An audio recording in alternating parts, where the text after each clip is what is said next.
თავად რაც შეეხება სამხრეთ-აღმოსავლეთ აზიურ სცენას, აქაც საკმაოდ საინტერესო მოვლენები ვითარდება.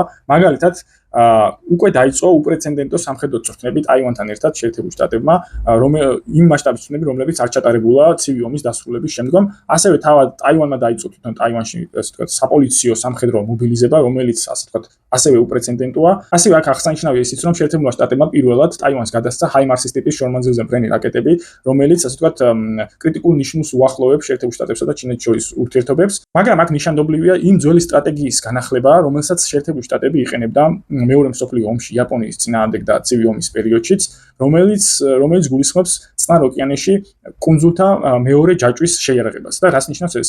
ჩინეთის და იაპონიის საზღვაო ზოლში არსებობს ეგრეთ წოდებული პირველი და მეორე კუნძულთა ჯაჭვი.